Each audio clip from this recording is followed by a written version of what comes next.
आज षष्ठम दिवस की कथा प्रारंभ होने जा रही है। परम पूज्य सद्गुरुदेव भगवान की कृपा से हम यह कथा पुण्य भूमि बुलंदशहर नगर में श्री राम अवतार गुप्ता जी के निवास पर श्रवण करते हैं।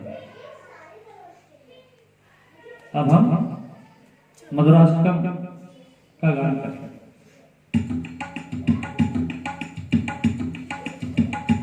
अधरम मधुरम वदनम मधुरम नयनम मधुरम हसितम मधुरम हृदयम मधुरम गमनम मधुरम मधुराधिपतेरखिलम मधुरम वचनम मधुरम भजनम मधुरम वदनम मधुरम वरितम मधुरम चरितम मधुरम भ्रमितम मधुरम मधुराधिपतेरखिलम मधुरम वेणोर्मधुरो रेणोर्मधुरा पाणि मधुरो पादो मधुरो नित्यं मधुरं सत्यं मधुरं मधुराधिपतेरखिलं मधुरं गीतं मधुरं पीतं मधुरं दुग्धं मधुरं सूक्तं मधुरं तिलकं मधुरं स्नेहं मधुरं मधुराधिपतेरखिलं मधुरम् अधरं मधुरं वदनं मधुरं कर्णं मधुरं हसितं मधुरम् अधरं मधुरं वदनं मधुरं नयनं मधुरं हसितं मधुरम् कर्णं मधुरं कर्णं मधुरं हरणं मधुरं रमणं मधुरं वमितं मधुरं शमितं मधुरं मधुराधिपतेरखिलं मधुरं गुञ्जा मधुरा माला मधुरा यमुना मधुरा वीथी मधुरा सलिलं मधुरं कमलं मधुरं मधुराधिपतेरखिलं मधुरं गोपी मधुरा लीला मधुरा युगलं मधुरं मोदं मधुरं देशं मधुरं देशं मधुरं मधुराधिपतेरखिलं मधुरम् अधरं मधुरं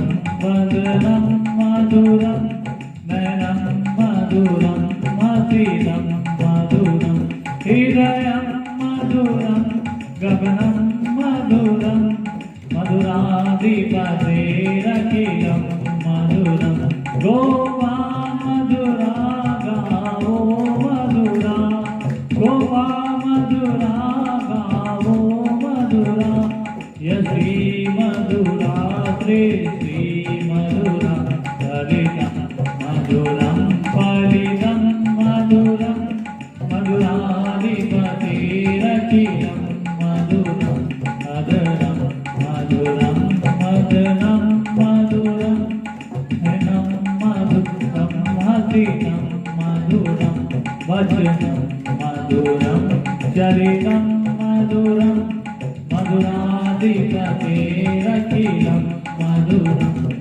बोले भक्ति बिहारी लाल की जय, राधा सरकार की जय, सद्गुरुदेव भगवान की जय। आज षष्ठम दिवस की कथा प्रारंभ हो रही है। सुखदेव जी बोले, राजन, कार्तिक शुक्ल एकादशी को नंद बाबा ने उपवास किया तथा रात्रि में शीघ्र ही उन्होंने शयन किया, क्योंकि वह ब्रह्म मुहूर्त में ही उठा करते थे। एक बार उस बार भी जब वह प्रातःकाल ब्रह्म मुहूर्त जानकर उठ गए और यमुना स्नान करने गए तो उस समय असुर बेला चल रही थी, ब्रह्म मुहूर्त हुआ ही नहीं था। यह बात नंद बाबा को पता न थी। इसी कारण यमुना जल में घुसते ही वरुण देव की एक सेवक असुर ने नंद बाबा को पकड़ लिया और अपने स्वामी वरुणदेव के पास ले गया। इधर ब्रज में जब लोगों ने नंद बाबा को नहीं देखा तो कृष्ण बलराम से उन्हें ढूंढ लाने को कहा। तब श्री कृष्ण ने जान लिया कि वरुण का कोई सेवक नंद बाबा को उठाकर ले गया है, अतः वह उसी जल मार्ग से सीधे वरुण के लोक में पहुंचे। तब परमात्मा को आया जानकर वरुण ने उनकी स्तुति की और कहा, प्रभु आज मेरा जीवन सफल हुआ है, क्योंकि आज मुझे आपकी सेवा का अवसर मिला है। आप भक्तों के भगवान हैं और वेदांतियों के ब्रह्म हैं, योगियों के परमात्मा हैं। मैं आपको नमस्कार करता हूँ। प्रभु मेरा सेवक मूढ़ और अनजान है, उसे क्षमा करें। आप अपने पिता को ले जाइए और मुझ पर कृपा कीजिए। तब श्री कृष्ण वरुणदेव पर कृपा कर अपने पिता को उसी जलमार्ग से वापस ले आए। सभी लोगों ने नंद बाबा को देखकर आनंदित हुए और नंद बाबा ने अपने पुत्र की तथा वरुणदेव का यह सभी को सुनाया। आगे महाराज प्रसन्न है। सुखदेव जी बोले, राजन अब आगे की किताब बड़े ही ध्यान से सुनो। यह परम पावन चरित्र बड़ा ही विस्मय करने वाला है। परीक्षित, मैंने तुम्हें कहा कि ये श्री भागवत साक्षात भगवान का अपना स्वरूप है, उनका अपना विग्रह तथा अपनी देह ही है। राजन, देह में प्राण भी होते हैं, क्योंकि प्राणों के बिना जीवन संभव नहीं है। इसी प्रकार यह श्रीमद् भागवत भगवान की देह तथा प्राण रास पंचाध्यायी ही है। प्राण यूं तो 10 प्रकार के हैं, किंतु 5 है, प्राण, अपान, व्यान, समान, उदान। इसी प्रकार 5 अध्यायों का रस प्रकरण ही भागवत के 5 प्राण हैं। शरद पूर्णिमा की उस रात्रि में चारों तरफ सुगंधित पुष्प खिले हुए थे। शीतल मंद वायु के बहने से चारों ओर का वातावरण सुगंधित हो गया था। उस रात चंद्रमा का वह मंडल भी अखंड था। चंद्रमा की कोमल किरणों से सारा वन अनुराग के रंग में रंग गया। वन के कोने कोने को उन्होंने अपनी चांदनी से अमृत का समुद्र उड़ेलकर उज्जवल कर दिया। 16 कलाओं से युक्त अलौकिक चंद्रमा की दिव्य चांदनी में 16 कलाओं से परिपूर्ण भगवान श्री कृष्ण ने उस रात्रि यमुना तट पर स्थित निधिवन में गोपियों की इच्छा पूर्ण हेतु उन्हें निमंत्रण देने के लिए अपनी परम प्रिय बंसुरी को अपने अधरों से लगाकर नेत्र बंद करके अधिकारी गोपियों का स्मरण करते हुए उस बांसुरी को अपने प्राणवायु से फूंककर दिव्य निनाद किया। सुखदेव जी बोले, राजन, वेणुगीत की बांसुरी तो सभी को सुनाई देती है, किंतु रासलीला की बांसुरी तो केवल ईश्वर मिलनातुर अधिकारी जीव को ही सुनाई देती है।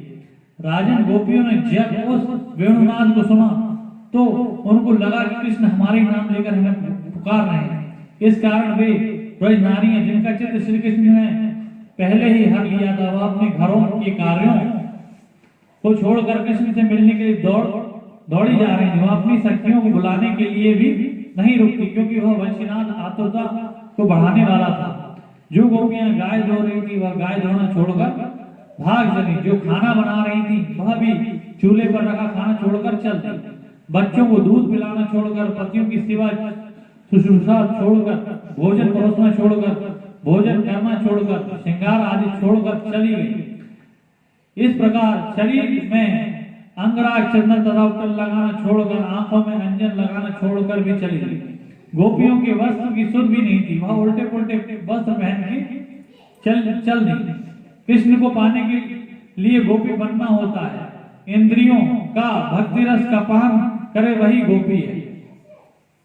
कृष्ण को पाने के लिए गोपी बनना होगा, देह भाव भूलना होगा, स्त्री पुरुष का ज्ञान मिटाना होगा। जब देवान है तब तक मन से मैं काम निकलेगा नहीं। राजन, जिन गोपियों को अपने परिजनों ने रोका और घरों में बंद कर दिया, वह नेत्र मूंद कर प्रभु का ध्यान करने लगी। गोपियां कृष्ण को अपना प्रियतम मानती थी। उनका प्रभु से ब्रह्म भाव तो था नहीं तो क्या यह सब ठीक था? सुखदेव जी बोले, राजन, किसी भी भाव में प्रभु को ध्यान, कल्याण ही होगा। केवल भगवान से संबंध हो जाना चाहिए, फिर चाहे संबंध कैसा भी हो, काम, क्रोध, भय या नातेदारी का। जब हमारी वृत्तियां भगवान से जुड़ गई तो भगवानमय हो जाती हैं, उसी से भगवान की प्राप्ति हो जाती है। रात्रि का समय था, गोपियां गाय कैसे दूह रही होंगी, उपटन कैसे लगा रही होंगी, घर की सफाई कैसे कर रही होंगी, इन बातों में संशय है। इसका अर्थ यह समझना चाहिए कि घर के काम नहीं, सांसारिक कार्य तथा सांसारिक सुख को त्याग कर निकली थी। महाभागवती गोपियां जब वह पहुंची तो भगवान बोले, महाभागवती गोपियों तुम्हारा स्वागत है, बताओ तुम्हें प्रसन्न करने के लिए मैं क्या करूं? ब्रज में सब ठीक तो है ना? यहाँ पर इस रात्रि में तुम किस प्रयोजन से आई हो? क्या जंगल देखने आई हो? रात का समय है, इस समय घोर अंधकार में स्त्रियों का रुकना उचित नहीं होता। तुम्हारे माँ बाप, पति, पुत्र, भाई, बंधु तुम्हें ढूंढ रहे होंगे, उन्हें बहन में ना डालो, जाओ, लौट जाओ। भगवान क्या इतना कहने पर भी जब गोपियां कुछ न बोली, चुप रही, तो भगवान श्री कृष्ण पुनः बोले, गोपियों क्या इस दिव्य रात्रि में इस वन की शोभा जो चंद्रमा की चांदनी से सुशोभित हो रही है उसे निहारने आई हो? तो अब निहार लिया ना, अब देर ना करो, जाओ, घर लौट जाओ। तुम कुलीन स्त्री हो और सती भी हो। स्त्रियों का परम धर्म अपने पति तथा उसके परिवार की सेवा ही है। ऐसा करने वाली स्त्री परम सती होती है। पतिव्रता धर्म ही सर्वश्रेष्ठ है। सती अनुसुईया ने पतिव्रत धर्म के प्रभाव से ही तीनों देवताओं को बालक बना लिया था। पतिव्रता स्त्री के तेज के आगे तो अग्नि का तेज भी शीतल हो जाता है। भगवान कृष्ण बोले, गोपियों मैं तुम्हें पतिव्रता स्त्री का प्रभाव बताता हूँ। सुनो, एक स्त्री थी, वह अपनी पति से बहुत प्रेम करती थी। उसके लिए उसका पति उसका सर्वस्व था। उन दिनों उन दोनों को एक बेटा भी था। बहुत रात का समय था। उस स्त्री ने अपने पति का सर अपनी गोद पर कर उसे सुला दिया और उसकी निद्रा भंग न हो इसलिए खुद बैठी रही। उधर दूसरी खाट पर उसका बालक सो रहा था। सर्दियों का समय था, इसलिए उसकी खाट के पास आग जल रही थी जिसमें अंगारे दहक रहे थे। तभी उसका बेटा करवट बदलता हुआ किनारे आ गया। उसकी माँ को लगा कि बेटा अंगारे पर गिरा तो जल जाएगा, अतः उसे मैं उठा लूं। किंतु फिर उसने सोचा कि यदि ऐसा किया तो पति की निद्रा में विधान होगा और कहीं वे रुष्ट हो गए तो और बालक तो और भी हो सकते, किंतु पति ने छोड़ा तो कहाँ जाऊंगी, यह सोचकर वह बैठी रही और उसका बेटा करवट लेता हुआ दहकते अंगारों पर गिर पड़ा। उस स्त्री के नेत्र बंद कर लिए, किंतु ममतावश उसकी आंखियां से चीरता हुआ एक आंसू उसकी कपोलों से होता हुआ पति के कपोल पर जा गया, जिससे उसके पति की आंख खुल गई और वह उठ गया। पति ने उठते ही स्त्री अंगारे की ओर दौड़ी और अपने बेटे को उठाया और देखा कि वह बिल्कुल स्वस्थ था, उसे कुछ नहीं हुआ। पता है गोपियों, उसका वह बालक क्यों नहीं जला? क्योंकि वह स्त्री के पतिव्रता प्रभाव से वह लगते हुए अंगारा शीतल हो गए थे। यह उसकी पतिव्रता का प्रभाव था। इसलिए कहता हूँ, तुम भी अपने पतिव्रत का पालन करने वाली हो, सती होता रात्रि में यहाँ रुकना उचित नहीं है। जाओ, घर लौट जाओ। तुम अपने पतियों की सेवा करो, करके भी मुझे पा सकती हो। सुखदेव जी बोले, राजन, भगवान की ऐसी बातें सुनकर गोपियों का मन उदास हो गया, नेत्रों से आंसू बह चले। फिर वह धीरे धरा कर कहने लगी। गोपियां बोली, नाथ, कथाएं तो हम भी बहुत जानते हैं। सुनो, एक पतिव्रता स्त्री थी। वह नित्य अपने पति की पूजा सेवा करती थी और अपने पति का वियोग असहाय था। एक बार उसके पति को परदेश जाना पड़ा तो वह स्त्री भी उसके साथ चलने को तैयार हो गई। तब पति ने समझाया कि मैं व्यापार के लिए जा रहा हूँ, तुम क्या करोगी वहां? तब स्त्री बोली, स्वामी, मैं आपके बिना कैसे रह पाऊंगी? तब पति बोला, प्रिय, मैं एक चित्र बना कर तुम्हें देता हूँ, तुम उसकी पूजा सेवा करना और मेरी याद आए तब उसे देख लिया करना। इस प्रकार सांत्वना देके और अपना चित्र बनाकर अपनी पत्नी को देकर वह व्यक्ति चला गया। वह स्त्री उस चित्र को पूजा करने लगी। उस समय उसका पति लौट कर आया। उस समय उस चित्र की सेवा में तल्लीन थी। भगवान अब ये बताइए कि पति की आवाज सुनकर उस स्त्री को क्या करना चाहिए? चित्र की सेवा कर में लगे रहना चाहिए या उठकर अपने पति का स्वागत करना चाहिए? भगवान बोले, अरे यह भी कोई पूछने की बात है। उन स्त्रियों को उठकर अपने पति का स्वागत करना चाहिए, क्योंकि चित्र तो मात्र आधार है जीवन का। असली पति तो सामने आ गया है, फिर चित्र का क्या काम? गोपियां बोली, बस प्रभु, यही तो हम कह रहे हैं। यह लौकिक पति तो चित्र का अलेख पति है, आत्मा के सच्चे पति तो आप ही हैं। अतः लौकिक पति से प्रयोजन ही क्या है? भगवान बोले, गोपियों, तुम्हारी बात सत्य है। तुम मुझे सच्चा पति मानती हो तो मेरी बात मानो और घर लौट जाओ और पति की सेवा करो।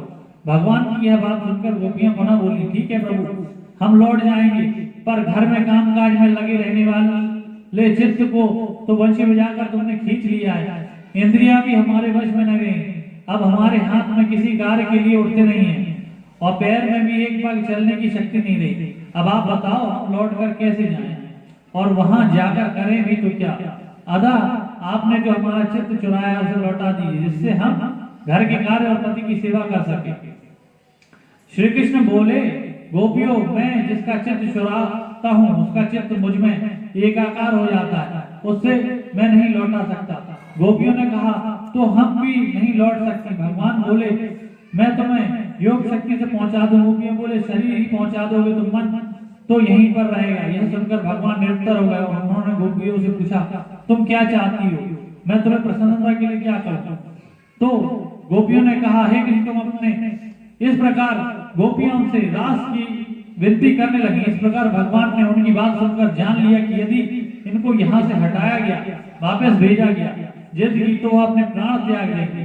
तब अपनी आत्मा में रमण करने वाले आत्माराम भगवान श्री कृष्ण समझ गए कि कामदेव अपनी स्त्री रति तथा संबंधियों के साथ इन भोली भाली गोपियों को आधार बनाकर मुझे जीतना चाहता है, अतः इसके अभिमान को भंग करना ही होगा। यह सोचकर भगवान ने जितनी गोपियां थी उतने ही रूप धर लिए और एक एक गोपी के साथ प्रभु ने रास आरंभ किया और प्रत्येक गोपियों के साथ नृत्य किया।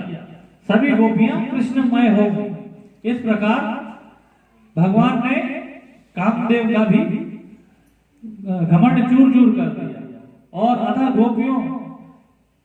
अतः उनकी गति और मति जड़ हो गई। सब कुछ गोपियां कुछ भी समझ नहीं सकती। और अब हम गोपी गीत का गान करें। जयति तेलिकं जन्मना प्रजा शयत इंदिरा शाश्वतादिं दैर्यविश्यता विच्युतावता त्वैर्दासवा विजन्मिते शरदाशये साधुजातसा सरति जोदरा श्रीमुषादशा सुरतना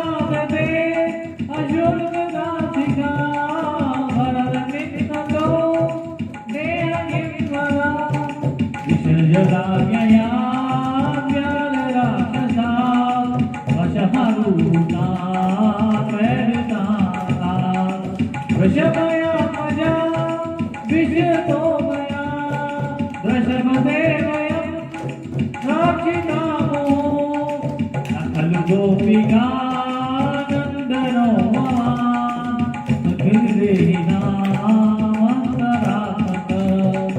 विकरसादितो विश्वगोपये सकमुदेवा साधुताम्बुले विरचिता भयं विष्णुयते शरणमीयुषा साधदेवया करधरोरुहं कान्तकामदं शिरदिदेविना श्रीकरानहं ब्रजजनाभिहं वीरयोषिता निजजनमया वन्दनामिदा भजसखे भवान् केकरीसनो जलरुहाणा चारुदर्शया प्रणतदेहिना पापगर्जनं प्रणचरामुगं श्रीनिकेतनं पणिपणामितं सेवनाभुजं कृणुकुचेषुता प्रेम्यक्षयं मधुरया गिरा वल्गुवाक्यया कुशकरिक्षणा विधिकरीरिमा वीरमुह्यति धरतिदूना प्यायया स्वरा तव कथामृतं तप्तजीवनं कविविदितं कल्मषापहं श्रवणमङ्गलं श्रीमदाततं भुवि गृह्णन्ति ते भूरिदा जनं सहसितं प्रिया प्रेमवीक्षणं विहरणं च ते ध्यानमङ्गलं दहति संविदो यायतीश्वरः कुहकनो मना शोभयन्त हि चलति यत्र चारयत् पशो नलिन नील सुंदरम नाददेवनम शिरदानुरे श्रीदीना कलिरतामना कांतगच्छति दिन परीक्षये नीलकुंडले मनरुहारणा वीरदावतम गणराजस्वरम दर्शयन्मो मनसिनास्वरम वीरयच्छति कामदं पर्वजाचितं धरणिमण्डलं देयमापदि चरणपङ्कजं चकं च ते रमणदासने भावयामिहं सुरतवरदनं शोकनाशनं हरितवेणुना शोषजुम्बितम् इतरराघवी स्मारणं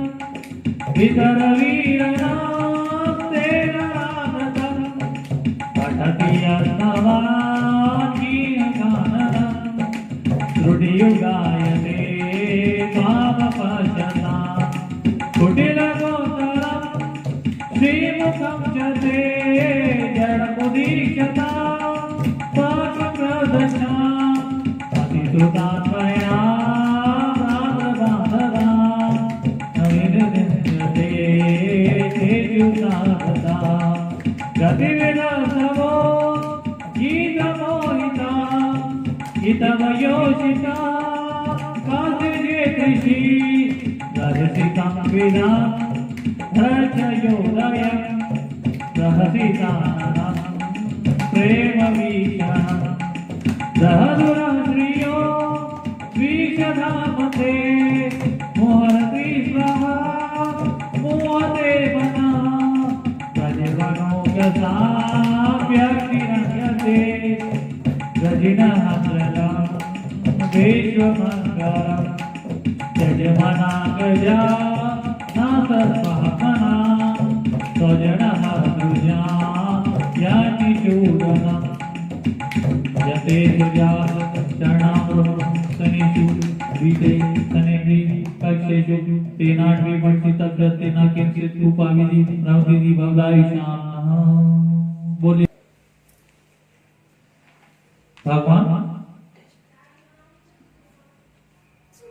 ये गोपी गीत जो है गोपियों ने जब भगवान रासलीला से कुछ समय के लिए अंतर ध्यान गोपियों को सताने के लिए अंतर्ध्यान हो गए थे तब गोपियों ने उनके विरह में गाया था।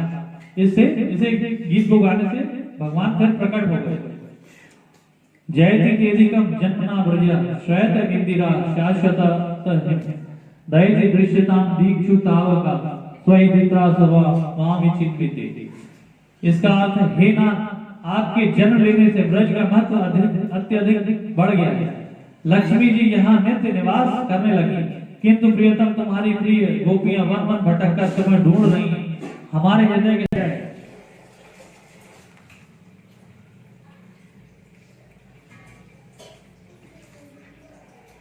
भगवान के भक्तों में भीष्म पितामह भी एक भक्त थे और द्रौपदी भी भगवान के अनन्य भक्त थी।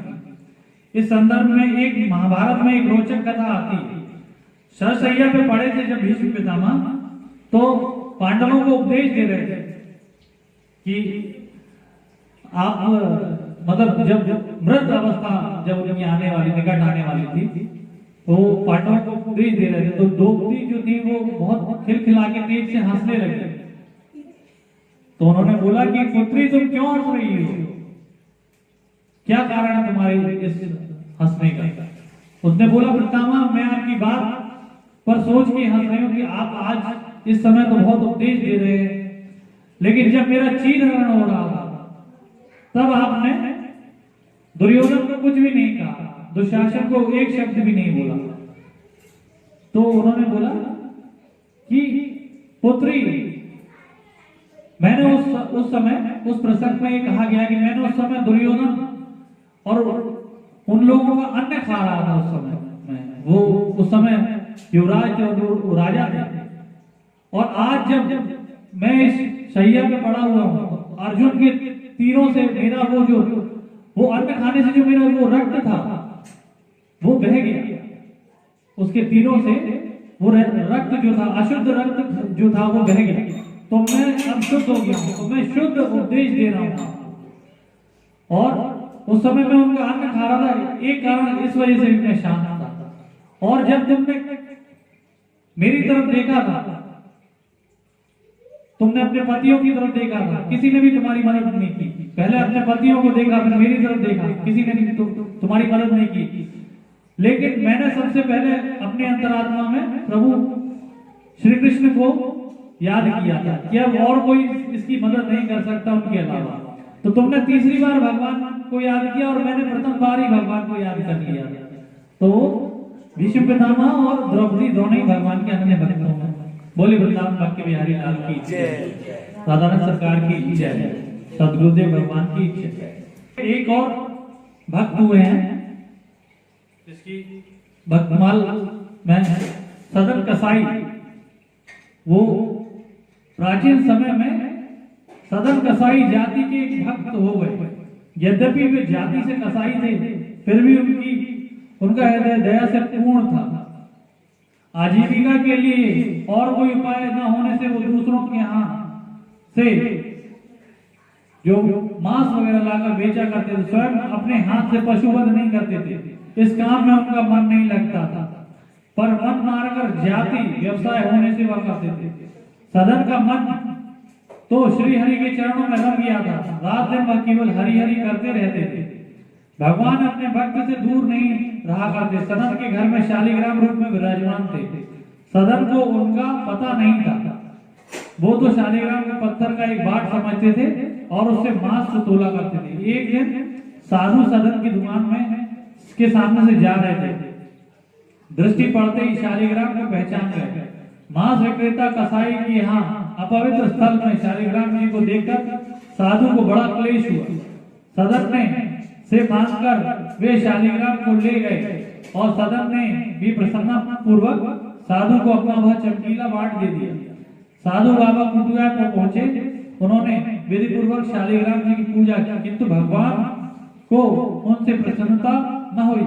रात में उन साधु को स्वप्न में भगवान ने कहा, तुम मुझे यहाँ क्यों ले आए? मुझे तो अपने भक्त सदन के घर में बड़ा सुख मिलता था, मुझे वहीं छोड़ा, मुझे सदन के बिना एक क्षण भी पसंद नहीं है। साधु महाराज जागे और शालिग्राम को उठाकर सदन के घर पर ले गए और सदन साथ ही भगवत कृपा का महत्व बताया।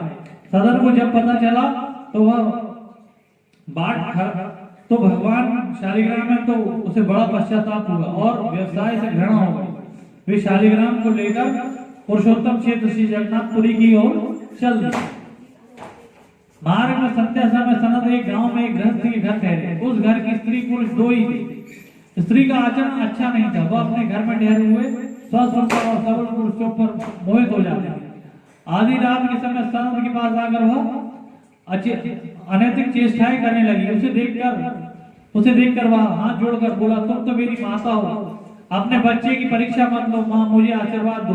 उस स्त्री ने समझा कि मेरे पति के भय से यह मेरी बात नहीं मानता। वह गई और तलवार लेके अपने सोते पति का सर काट दिया और कहने लगी, अब डरो मत।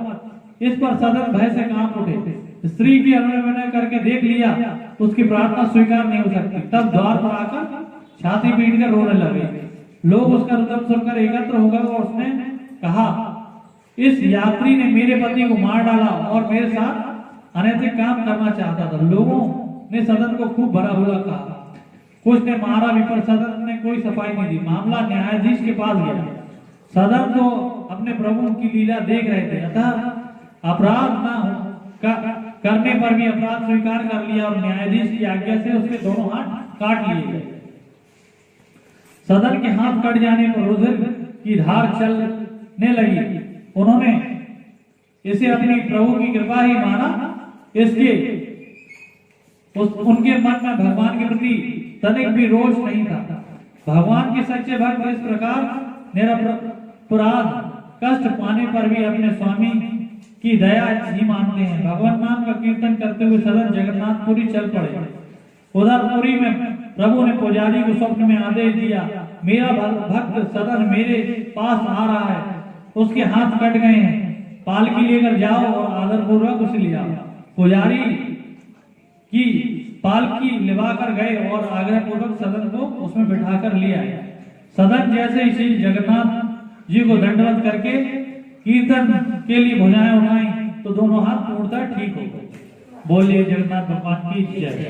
प्रभु की कृपा से हाथ ठीक हुए, पर मन में शंका बनी रही कि फिर वो कटे ही क्यों। रात में स्वप्न में भगवान ने सदन जी को बताया, तुम पूर्व जन्म में काशी में सदाचारी विद्वान ब्राह्मण थे। एक दिन एक गाय कसाई के घेरे से भागी जा रही थी। उसने तुम्हें पुकारा, तुम कसाई को जानते हुए गाय को गले में हाथ डालकर उसे भागने से रोक लिया। वही गाय वह स्त्री थी और कसाई उसका पति था पूर्व जन्म में। तो बदला लेने के लिए उसका गला काटा उसने। तुम भैंसों गाय को दोनों हाथ से पकड़कर कसाई को सौंपा था। उस पाप से तुम्हारे हाथ कट गए। इस दंड से तुम्हारे पाप का नाश हो गया। सदन में भगवान के सिर कृपा का परिचय पाया। वे भगवत प्रेम में विहल हो गए और बहुत काल तक नाम कीर्तन गुणगान तथा भगवान के ध्यान में तल्लीन रहते हुए उन्होंने पुरुषोत्तम क्षेत्र में निवास किया और अंत में श्री जगन्नाथ जी के चरणों में देह त्याग कर वे परम पद को पधारे। बोले जगन्नाथ भगवान की जय, साधारण सरकार की जय, सद्गुरुदेव भगवान की जय।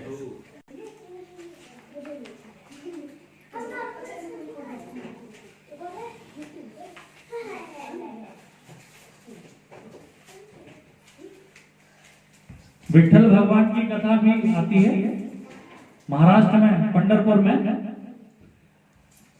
एक पुंडरीक नाम का भक्त था। वो अपने माता पिता का बहुत बड़ा भक्त था। वो नित्य अपने पिताजी के चरण दबाया करता था रात को। तो एक दिन भगवान उसके मात पिता भक्ति पर इतना प्रसन्न हो गए कि लक्ष्मी जी को लेके चाहे बोले कि मैं आज अपने भक्त को दर्शन देने के लिए जा रहा हूँ, क्योंकि ऐसे भक्तों का मैं उस टाइम दर्शन करता हूँ। तो भगवान स्वयं उसके घर के दरवाजे पर दस्तक देने लगे और उसने सोचा कि कौन आ गया। मैं तो अपने पिता की सेवा कर रहा हूँ, अभी पैर दबा रहा हूँ। भगवान ने बोला, अरे खोलो दरवाजा। काफी देर तक उसने दरवाजा खोल दिया लेकिन उठा नहीं वो कुछ बोलने के लिए, वो पैर दबाता रहा। तो लक्ष्मी माता ने बोला कि अरे भगवान अब आप इधर से चलिए, ये तो देखिए आपके प्रकट होने पर भी ये नहीं है। भगवान ने बोला मैं हूँ, आप जिसकी प्रार्थना कर पूजा करते हो मैं भगवान हूँ, आइए। वो फिर भी अपने पिता की चरण दबाता रहा। बोला मैंने तो बुलाया नहीं था, मैं तो अपने पिता की सेवा कर रहा हूँ, मैं कैसे उठ जाऊं। तो इतना तो भगवान ने बोला आज तो इसे दर्शन दे के ही जाऊंगा।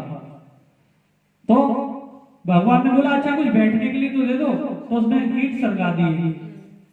तो बोला कि यार इस पे आप उस पर विराजमान हो जाए, उस पर खड़े हो जाओ। तो भगवान उस पर खड़े हो गए और उसका इंतजार करने लगे ऐसे हाथ करके। और जब सुबह हुई तो भगवान की मूर्ति ऐसे, तो पंढरपुर में भगवान की मूर्ति ऐसे। किसी भी विग्रह में लोगों को भीतर जाने की अनुमति नहीं है, लेकिन उधर भगवान के निकट तक जा सकते हैं, उनकी सुगंध और इत्र की और वो सब भगवान के दर्शन कर सकते हैं। तो विठल भगवान का हम भजन गाएंगे।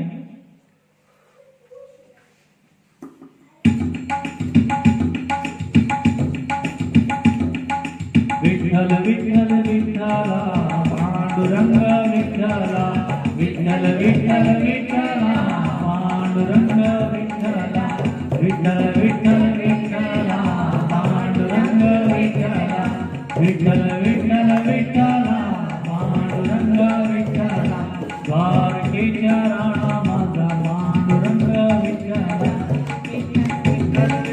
द्वारकेच्या राणा माझा पांडुरंग विठला, राधा मीरा रुक्मिणीच्या कृष्ण सावळा विठला, राधा मीरा रुक्मिणीच्या कृष्ण सावळा विठला, विठ्ठल विठ्ठल विठला पांडुरंग विठला, विठ्ठल विठ्ठल विठला पांडुरंग विठला, कानरूपाचा संकटकी जनाबाईचा विठला, कानरूपाचा संकटकी जनाबाईचा विठला, विठ्ठल विठ्ठल विठला पांडुरंग विठला,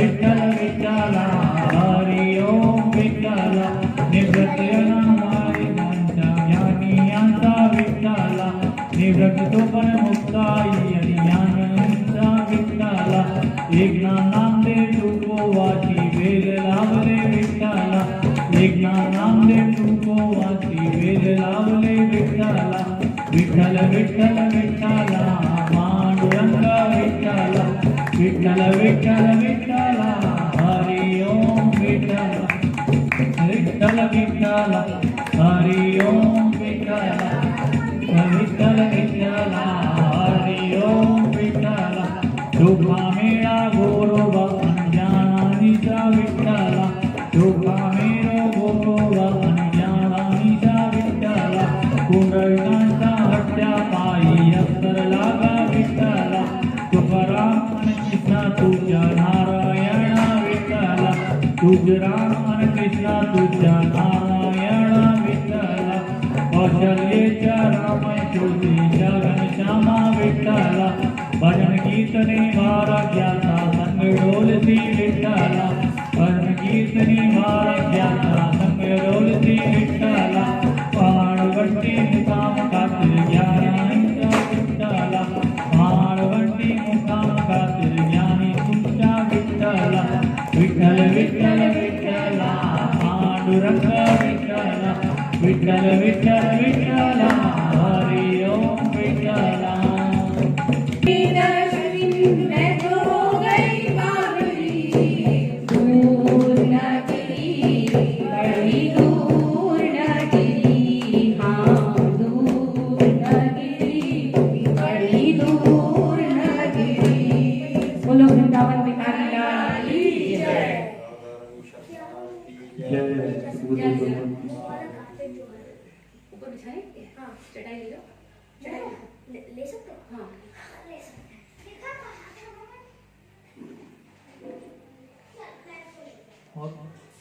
स्वामी जी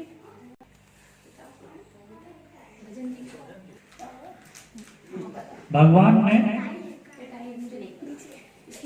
सुदर्शन शंखचूड़ अरिष्टासुर केशी व्योमासुर आदि अनेक दैत्यों का संहार कर दिया जो कि कंस के द्वारा भेजे गए थे। अब अक्रूर जी को कंस ने कृष्ण और बलराम जी को धनुष यज्ञ के बहाने मथुरा में बुलाकर उनकी हत्या करवाने हेतु कि मैं हाथी या अपने मल्लों से उन्हें मरवा दूंगा पर किसी तरह तुम उन्हें मथुरा धनुष यज्ञ के बहाने निमंत्रण दिया हो कि तुम्हें बहुत सारे पुरस्कार मिलेंगे यज्ञ में आने के लिए। तो अक्रूर जी को ब्रज में भेजा कि कृष्ण को तुम बहला फुसला कर लिया। अब कृष्ण बलराम का मथुरा गए। नंद बाबा ने सभी को आश्वासन दिया और जरूरत की सामग्री लेकर अपने कुछ सुहृदों को जिनमें कुछ बुजुर्ग कुछ युवा तथा कुछ कृष्ण बलराम के मित्र थे उन्हें साथ लेकर रथ में सवार हो गए। उधर अक्रूर जी ने भी अपना रथ तैयार कर लिया और कृष्ण बलराम के आने की प्रतीक्षा करने लगे। कृष्ण बलराम दोनों माताओं का आशीर्वाद देके जैसे ही भवन के बाहर आए तो वैसे ही सभी ने उन्हें घेर लिया। कृष्ण बलराम ने हर गाय हर पशु पक्षी को स्पर्श करके उसे सांत्वना दी। सभी गोप ग्वालों को हृदय से लगाकर उनका दुख कम किया और जैसे ही रथ में चढ़ने लगे तो गोपियां सामने आ गई और कहने लगी कन्हैया तुम हमें छोड़कर कैसे जा सकते हो, हम तुम्हारे बिना नहीं रह सकते, क्या तुम हमारे बिना रह पाओगे? तुम्हारे जाने का निर्णय अकेले ही ले लिया, यह ठीक नहीं है। इस प्रकार कहती हुई गोपियां विधाता तुम्हारे मन में जरा भी करुणा नहीं है। पहले तो तुम जीवों को का प्रेम करते हो, उन्हें एक दूसरे की ओर आकर्षित करते हो, फिर अभिलाषा पूरी भी नहीं हो पाती और उसे पहले ही अलग कर देते हो। यह खिलवाड़ अच्छा तो नहीं है। आज की सुबह मथुरा की स्त्रियों के लिए कितनी मंगलमय होगी जब अपनी मधुर मुस्कान से युक्त चितवन का दर्शन स्त्रियों कृष्ण उन्हें कराएंगे तो वह धन्य हो जाएंगे और जब उनका चित्त अपने वश में कर लेंगे तो फिर ये हम ग्वालियरों के पास क्यों आएंगे? इस प्रकार कहती हुई गोपियां पुनः अक्रूर के विषय में कहने लगी। यह क्रूर कितना निष्ठुर है जो हमारे प्रीतम को हमसे दूर ले जा रहा है। इस क्रूर पुरुष का नाम अक्रूर नहीं होना चाहिए था। इस प्रकार रोती बिलखती गोपियों को भगवान ने सांत्वना दी और रथ में बैठने के लिए जैसे चढ़े तो घोड़ों ने चलने से मना कर दिया। वह हिलाने लगे और आगे नहीं बढ़े। कृष्ण के जाने के दुख से दुखित माता यशोदा के आंसू की उन घोड़ों के बहने पढ़ने में बाधक थे। मेरे इन आंसुओं को देखकर कृष्ण दुखी होगा, इसी कारण यशोदा उन्हें विदा करने बाहर नहीं आई और आंसुओं को न रोक पाने के कारण वह घर में बैठी नहीं। उनकी यह दशा देखकर रोहिणी जी से रहा न गया और वह यशोदा के पास आकर आंसू पोंछती हुई बोली, देवी कब तक इस प्रकार आंसू बहाओगी? जैसे तुम अपना पुत्र समझती हो, वह कृष्ण सच में तुम्हारा पुत्र नहीं है, वह तो वासुदेव और देवकी का पुत्र है। यह सुनकर यशोदा के नेत्रों से आंसू रुक गए और नेत्र आश्चर्य से खुले रह गए। यशोदा ने कहा, रोहिणी ये तुम क्या कहती हो? कृष्ण मेरा पुत्र नहीं है। अरे मैंने उसे जन्म दिया, उसे अपना दूध पिलाया, क्या तुम तब यहाँ नहीं थी? तब उसका जन्म सब मनाया, क्या तुम भूल गई रोहिणी? रोहिणी बोली, देवी तुमने जो कहा वह सत्य है, किंतु यह भी सत्य है कि कृष्ण वासुदेव का बेटा है। तुम्हारे यहाँ तो कन्या हुई थी जो आकाश में चली गई थी। यह कहकर रोहिणी ने वासुदेव और देवकी के विवाह से लेकर कन्या के आकाश तक उड़ जाने तक की बात साफ साफ यशोदा को बता दी और फिर कहा, देवी तुम शोक न करो, प्रसन्नता से कृष्ण को विदा करो, उसे अपने माता पिता को कष्टों से मुक्त कराना है। कंस के अत्याचारों से त्रस्त प्रजा को सुखी करना है, अतः विदा की इस बेला को आंसुओं से मत सींचो, जाओ कृष्ण को हृदय से लगाकर अंतिम विदा कर दो, क्या पता वह फिर यहाँ आए न आए। रोहिणी की बातों को सुनकर आंसुओं को पहुंचते हुए यशोदा उस वृद्धावस्था में भी महल के अंदर से बाहर आई और भारी समय उन्हें महल की ऊंची नीची देहरियों सीढ़ियों तथा आंगन की सुध न रही और पांव अटक जाने से गिरती पड़ती पुनः उड़ती दौड़ती भवन के बाहर आई और हिरणाते घोड़ों को चाबुक मार के अक्रूर कुछ आगे ले गए थे। यह देखकर कृष्ण कृष्ण कहते हुए यशोदा पुनः तेजी से रथ की ओर भागी और भागते समय उनका पांव उनकी ही साड़ी में फंस गया और वह मुंह के बल धरती पर गिर पड़े। गिरते समय यशोदा के मुख से चीख निकली, उस चीख में कृष्ण का ही नाम था। उस चीख में अपना नाम सुनकर जब कृष्ण मुड़कर देखा तो पाया माँ यशोदा धरती पर गिर पड़ी है। यह देखकर कृष्ण बलराम रथ से कूद पड़े और यशोदा के पास आकर उन्हें उठाया। माँ की दशा देखकर दोनों भाई रोने लगे। तब यशोदा रोते हुए बोली, कन्हैया मैंने तो तुझे ये अपना लल्ला समझा, तुझे अपना दूध पिलाया, पर रोहिणी ने मुझे बताया कि तू मेरा बेटा नहीं है। लाला अगर तुझे पता होता तो मैं कभी तुझे नहीं डांटती। लाला तू मथुरा जाके कभी अपनी इस पागल भैया को ध्यान मत रखियो कि जरा भी माखन के लिए तुझे ऊपर से बांध दिए, जरा सी मिट्टी खाने पर तुझे छड़ी से मारा, चोरी की शिकायत पर मेरा कान मरोड़ा। लाला अगर तुम मुझे पता होता तो मेरा बेटा नहीं है तो मैं कभी ऐसा नहीं करती। बेटा मेरी यह बात भूल जाइए, मुझे साफ कर दियो। ये कहकर मैया फूट फूट कर रोने लगी। मैया की दशा देखकर श्री कृष्ण बोले, मैया तेरी यह वह मार मैं कैसे भूल सकता हूँ? वह मार नहीं प्यार था, उस मार में संस्कार था। मैया मैं जब सब भूल सकता हूँ पर तेरे प्यार तथा संस्कार कभी नहीं भूलूंगा।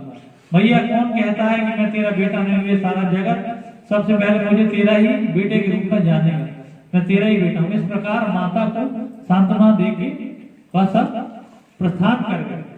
मथुरा भ्रमण के समय रजक वध और दर्जी माली पर कृपा करी भगवान ने। सुखदेव जी बोले, राजन अक्रूर जी चाहते थे कि भगवान उनके घर में रुके, पर प्रभु ने उनके अपने हाथ में लेकर आश्वासन दिया, चाचा जी मैं पहले जिस कार्य के लिए आया वह पूर्ण कर लो, फिर अवश्य आपके घर जाऊंगा। तो भगवान का आश्वासन पाकर अक्रूर उनसे विदा लेकर कंस के पास आए और कृष्ण के आगमन का समाचार देकर अपने घर लौट आए। कंस बड़ा प्रसन्न था, पहले सारी तैयारियां कर रखी थी। वह दिन तो शांति के साथ बीत गया, किंतु अगले दिन दोपहर के समय तीसरे पहर में भगवान कृष्ण ने नंद बाबा से मथुरा नगरी देखने की आज्ञा मांगी, किंतु नंद बाबा को भय था कि ये कहीं कोई उत्पात न कर आए, इसलिए नंद बाबा ने बलराम को जो साथ ले जाने के लिए कहा था। तब कृष्ण बलराम अपने कुछ गोप ग्वाल मित्रों के साथ उस मथुरापुरी का दर्शन देखने के लिए चल दिए। मथुरा की चौड़ी सड़कों पर घूमते हुए उन सभी ने सुंदर भवनों, दीवारों, तालाबों, उद्यानों की शोभा को निहारा। जैसे ही लोगों को पता लगा कि कृष्ण बलराम आए हैं तो उन्हें देखने के लिए मार्ग पर भीड़ लग गई। घर की अटारियों से झांकते हुए उन स्त्रियों ने उनके सौंदर्य पर अपना सुंदर मन रूपी सुमन बरसा दिया। व्यापारियों ने उनकी पूजा की। इतना स्वागत सत्कार देखकर भगवान ने मित्रों ने कहा, लाला यहाँ ये हाल है तो अब मामा के यहाँ कैसा स्वागत होगा। तब भगवान ने कहा, वह भी देख लेंगे भैया। ग्वाल बोले, लाला तेरे मामा तो राजा है, हम ठहरे ग्वाल। देख हमारे कपड़े ठीक नहीं है, इसलिए। तब सामने रजक को देखा, उसके हाथ में कुछ कपड़े थे। भगवान ने उसे पहनने के लिए वस्त्र मांगे। इस पर रजक क्रुद्ध होकर बोला, अरे जंगलों में रहने वाले ग्वालों, ये राजाओं के वस्त्र, तुम मेरे वस्त्र कभी देखे भी नहीं, भाग जाओ वरना राजा कंस बात न करेंगे, मैं पहले ही तुम्हें कर दूंगा। यह बात सुनकर बलराम जी क्रोधित हुए और कृष्ण को इशारा किया। तब प्रभु ने गाल पर एक तमाचा जड़ा, जिससे उसका सब धड़ से अलग होकर इधर उधर नाचने लगा। उसे व्रत देखकर उसके साथी कपड़ों के गट्टे छोड़कर भाग गए। तब प्रभु ने तथा बलराम जी ने सभी ग्वाल वालों ने मनमाने वस्त्र पहने। लंबे तगड़े राज दरबारियों की वह वस्त्र छोटे ग्वाल वालों ने पहने, लेकिन वह ढीले थे। फिर बिना लगाए ही सड़कों पर झाड़ू लग रही थी। तब कृष्ण मित्रों ने कहा, लाला कपड़े तो चोखे हैं, लेकिन ये नए छोटे हो जाते तो ठीक है। अतः भगवान उन्हें लेकर एक दर्जी के यहाँ पहुंचे। उस दर्जी ने सभी वस्त्रों को उनके शरीर के अनुरूप कर दिया। तब भगवान ने उस पर अपना अनुपम कृपा कर दी। इसके बाद भगवान सुदामा के माली के यहाँ पहुंचे। सुदामा नाम के माली के यहाँ पहुंचे। उसने सभी को सुंदर मालाएं पहनाई तो प्रभु ने उस पर कृपा की। कुब्जा का सौंदर्य दान, धनुष। भगवान के मित्र बोले, माला तो पहन लिया, नेक चंदन और लग जाए तो आनंद हो जाए। तभी भगवान के सामने से आती एक युवती स्त्री को देखा। तो मुख से तो सुंदर थी, पर शरीर से कोमड़ी थी। इसी कारण उसे कुब्जा तथा 3 जगह से टेढ़ी होने का त्रिवक्रा भी कहते थे। उसके हाथ में चंदन का पात्र था।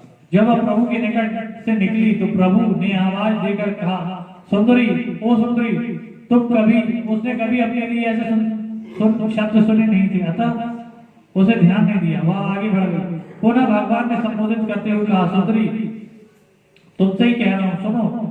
यह बात सुनात्री कुब्जा को लगा शायद मुझे कोई हास्य करके बुला रहा है। तब होकर देखा और पूछा, मैं? भगवान बोले, हाँ तुम ही सुंदरी, तुम कौन हो और तुम्हारे हाथ में क्या है? तब वह बोली, मैं कुब्जा हूँ, कंस की प्रिय दासी हूँ। मेरे हाथ में यह पात्र चंदन का है। महाराज कंस तो मेरा बनाया अंगराग अति प्रिय है, उन्हीं के लिए ले जा रहे हैं।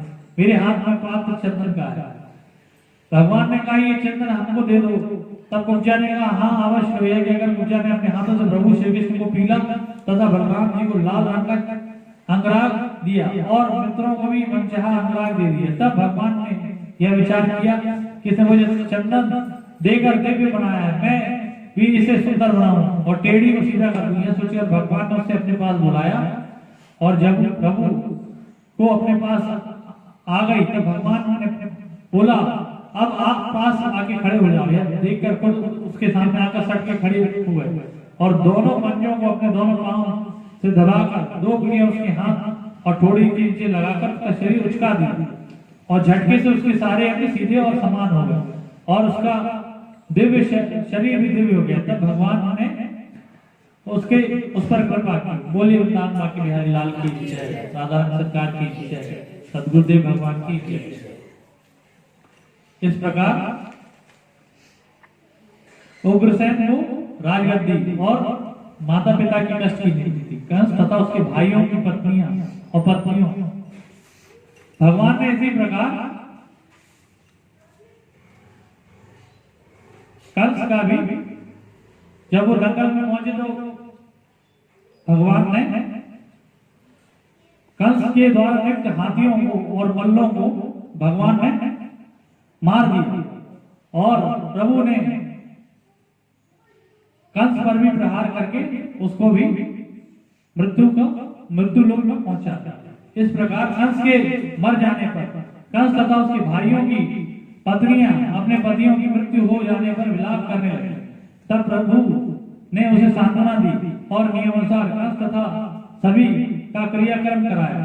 फिर अपने नाना तथा कंस के पिता उग्रसेन को बंधन मुक्त कराकर अपने माता पिता देवकी वासुदेव को भी कारागृह से मुक्त कराकर उनके चरणों में शीश रखकर प्रणाम किया। देवकी वासुदेव ने अपने दोनों पुत्रों को हृदय से लगाकर आंसुओं से उन्हें भीगे भिगो डाला। माता देवकी के आनंद की सीमा नहीं थी। भगवान ने अपने वचनों से उनके आनंद को और बढ़ा दिया। तत्पश्चात भगवान ने उग्रसेन को राजगद्दी पर बिठाकर मथुरा की प्रजा को हर्षित किया और स्वयं मथुरा की रक्षा का वचन दिया। जो लोग कंस के भय से पलायन कर गए थे उन सभी को पुनः बुलवा कर मथुरा में बसाया। सभी कार्यों से निवृत्त होकर भगवान नंद बाबा के पास आए और बोले, पिताजी आपने स्नेह से हमारा लालन पालन किया, कोई कुछ भी कहे पर हम आपके ही पुत्र रहेंगे। माता यशोदा का ध्यान रखना, मैं उनके प्रेम तथा शिक्षा कभी नहीं भूलूंगा। बोले वृंदावन बाकी बिहारी लाल की जय, राधान सरकार की जय, सदगुरुदेव भगवान की जय।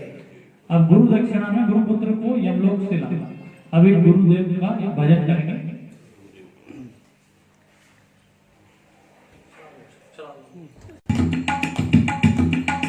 सारे तीर्थ धाम आपके चरणों में, हे गुरुदेव प्रणाम आपके चरणों में।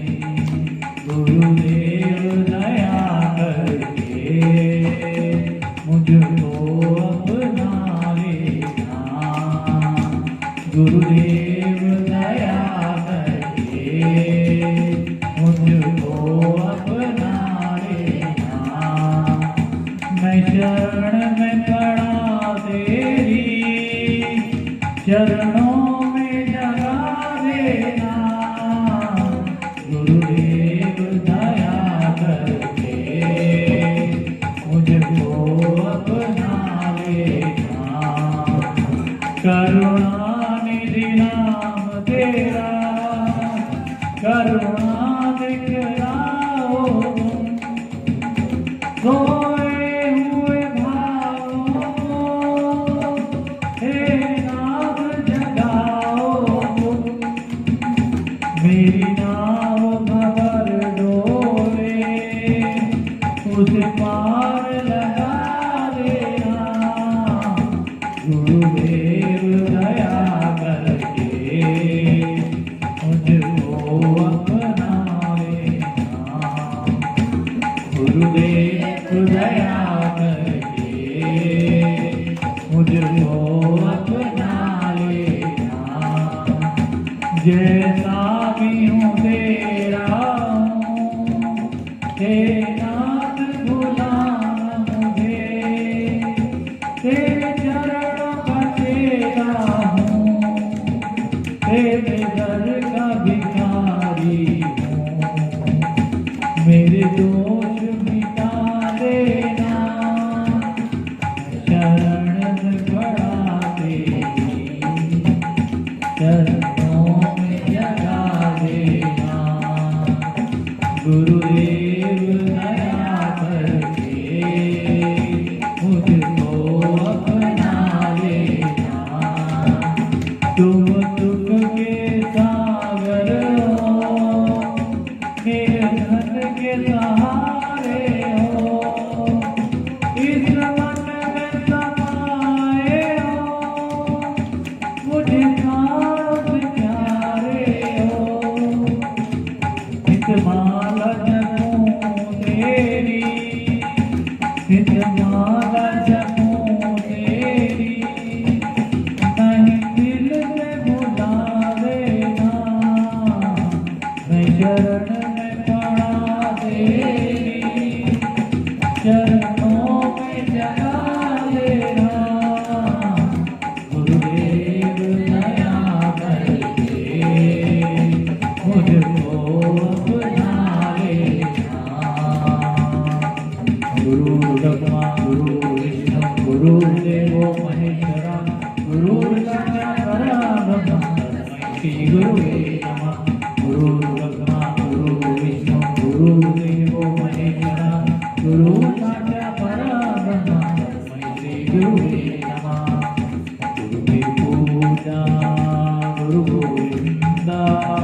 गुरु बिन पार ब्रह्मा गुरु भगवंता गुरु ब्रह्मा गुरु विष्णु गुरु देवो महेश्वरा गुरु साक्षात् परब्रह्म श्री गुरुवे नमः गुरु ब्रह्मा गुरु विष्णु गुरु देवो महेश्वरा गुरु साक्षात् परब्रह्म श्री गुरुवे नमः पूजा गुरु गोविंदा गुरु मेरा पार ब्रह्मा गुरु भगवंता गुरु ब्रह्मा गुरु विष्णु गुरु देवो महेश्वरा गुरु साक्षात् परब्रह्म श्री गुरुवे नमः। बोले श्री गुरुदेव भगवान की जय।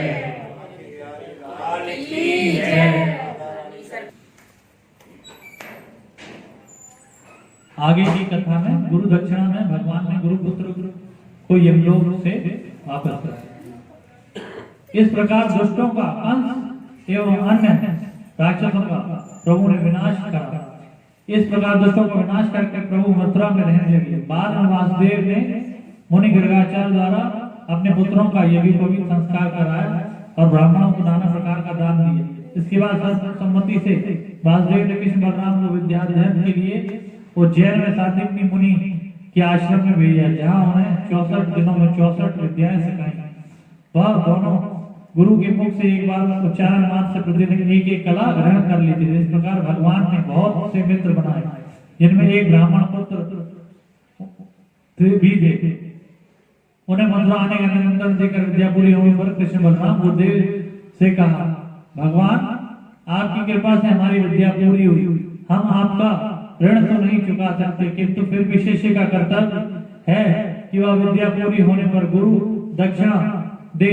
अतः हम आपको गुरु दक्षिणा में क्या दें? सांदीपनि मुनि उनकी महिमा को जानते थे। अतः अपनी पत्नी से सलाह करके उन्होंने कहा, पुत्रो, प्रभास क्षेत्र में हमारा पुत्र समुद्र में डूबकर मर गया था, तुम उसे वापस ला दो। यह सुनकर गुरु को प्रणाम कर दोनों भाई प्रभास क्षेत्र पहुंचे और सागर किनारे बैठ गए। तब प्रभु को यह जानकर समुद्रदेव उनके पास आए और भगवान ने उनसे गुरुपुत्र देने को कहा, जिस पर समुद्र ने कहा, भगवान वह बालक मेरे पास तो नहीं है, किंतु मेरे जल में एक असुर रहता है, शायद उसके पास हो। यह सुनकर प्रभु समुद्र में घुस गए और शंखासुर को मार दिया, पर गुरुपुत्र नहीं मिला था। उस असुर की हड्डियों से निर्मित शंख को लेकर भगवान आ गए। फिर यमराज की यमपुरी में जाकर वह पंचजन्य नामक शंख बजाया।